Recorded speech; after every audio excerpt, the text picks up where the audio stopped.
I was 7 years old. Michael asked, do you and the family want to come to Neverland? We drive in and forget about all your problems. You were in Neverland. It was a fantasy. But that fantasy soon became a nightmare as the king of pop allegedly began a sexual relationship with a boy, a child handed over by his starstruck parents. Now, Jackson has been accused of doing what most paedophiles do, lull young victims and their families into a false sense of security before making their sinister move. Are there warning signs that a person may be sexually grooming your child? How can parents protect their kids? Tonight we talk to Rees, Mann, of South African male survivors of sexual abuse, and Nicky, Shear, of Mothers Against Abuse Through Accountability. Good evening, both of you. Rees, Mann, I mean, when you saw, I'm not sure if you've seen the whole documentary, yes, but... I've seen both part 1 and 2. Tell me what stood out for you as far as the grooming is concerned. I'm quite aware of what happens in the grooming process, but I think in the Michael Jackson situation, it actually went one step further. It actually groomed a culture and a support base. So normally we're talking about grooming an institution, a school, a church, a sports club, and then grooming the parents and moving on from there. But in this incident, it was actually grooming a culture. As you said, he was the king of pop. Everybody thought he was this angel. Everybody thought he was this fantastic person. And to Wade, Wade was a dancer, and he got offered an opportunity to actually dance in some of the videos. For him, that is like wonderful. I mean, out of the million kids in the world, he was selected. And important what you say about grooming the culture, because you saw him holding hands with kids and everyone was going, oh, this is quaint, this is Michael Jackson, he's slightly different. So everyone in a way bought into it. So he took grooming on to another level. Yeah, I think we have to understand that the parents completely surrendered their children to Michael Jackson in the hope that they would, some of his fame would rub off onto their child. So I think there was a transaction there, and for some of it was for glory, and the parents were buying into that dream of their child becoming a superstar or some sort of association that would have been beneficial to their child.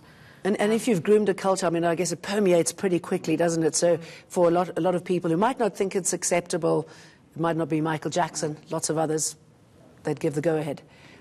I mean, if you look at the Jimmy Savile case in the United, I mean, he had 500 victims. He was knighted by the Queen. Nobody believed it, and then it all happened. You're looking at Cardinal Penn. How could a cardinal be involved in this? So it becomes community, and as a society, we also need to take a responsibility, because this is happening under our noses, and it's happening around us, in our homes, in our schools, in our sports clubs, and we're unaware of what is happening. You have got a son who attended Parktown North, or you know people who attended Parktown North, and that the fiasco that happened there, some of the children that had been groomed. Tell us a little bit about that and how they get past teachers and past children. The thing that you had to understand about that particular incident was that there was a grooming that happened initially when the children entered the school, and that was called the Code of Silence. So from the parents initially on a introductory tea were groomed that they needed to cut the umbilical cord with their child, that they were going to a strict system, that the children would probably find it a little bit difficult to adapt. So that already put the parents into the mindset of minimizing. When your child came to you and said, Mom, X, Y, you dismiss it.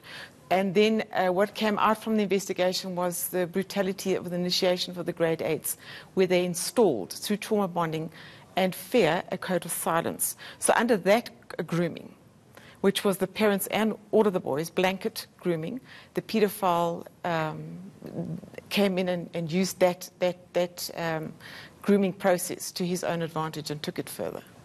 So what do you do in a case like that? I mean, I know that you're a survivor of this. I mean, what sort of language should a child use? How do you encourage them to speak out against this sort of thing? The one thing that we do is we tell our children to say no. If this is done to you, you must say no. However, we never give the children an opportunity to say no. So this horrible uncle who's always a little touchy, that he wants to kiss the child, and the child is a little bit hesitant, and the mother says, please, you know, don't be rude. You need to kiss him. So we don't teach our kids to be able to say no. We don't teach our kids that it is all right to say no to authority.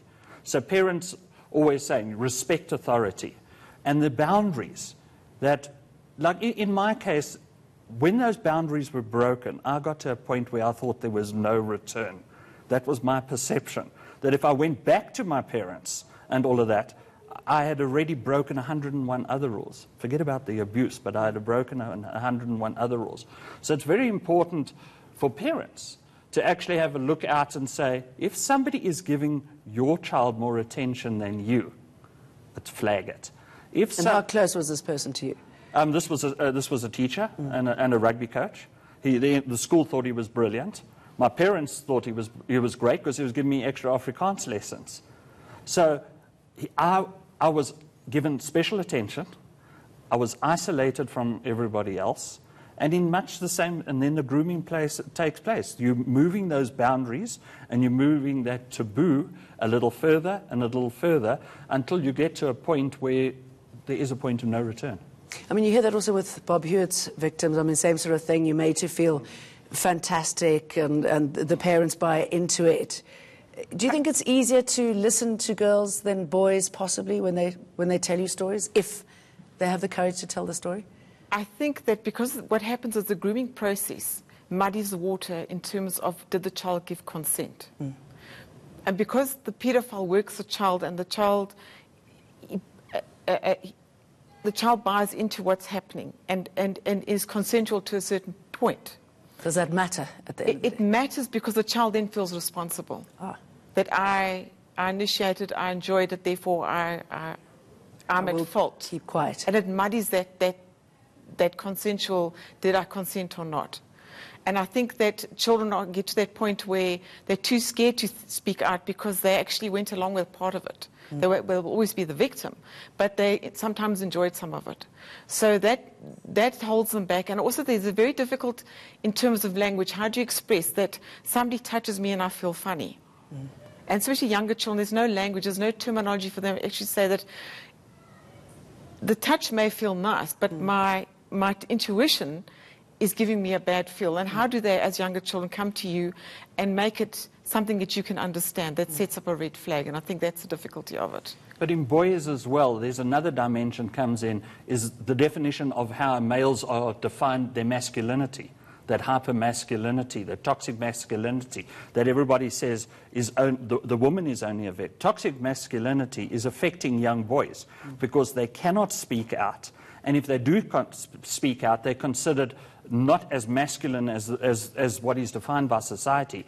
And they won't be believed. And if they are believed, it must have been their fault because they should be able to protect themselves. And you see the courage of those speaking out in the Michael Jackson documentary. I mean, why do you think it takes so long? I guess you've got to overcome that guilt. But what are the long-term impacts of this? I think there's a huge breakdown in the child's spirit. And I think their self-esteem is destroyed. I think that their ability, they've been tarnished. There's a lot of that goes on long-term. We're seeing in the children, they're not able to perform at their full potential. It's a cloud that hangs over them until they reach a point where it's, I think justice helps. And I think if you work through the steps and unpack that they were always a victim.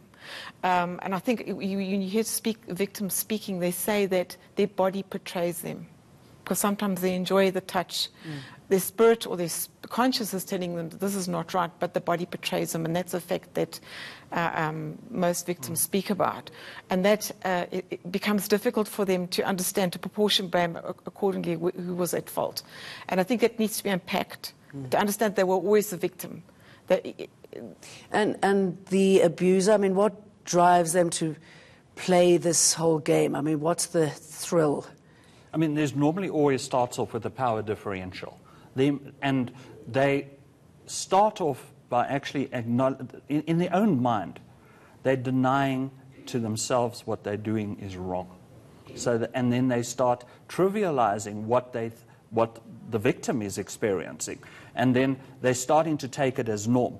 I mean, a paedophile is their objective is actually to have sex with a minor. And it's just the process they have to go through to get that. And that's the grooming process. And the grooming process can't just be of the child. There's a second group, the grooming that starts with, as I said before, is the institution, the society, and the parents comes before that. All right, well, thank you very much, Rees, Mann and Nicky Shear, thank you. That's our show for tonight. News is next.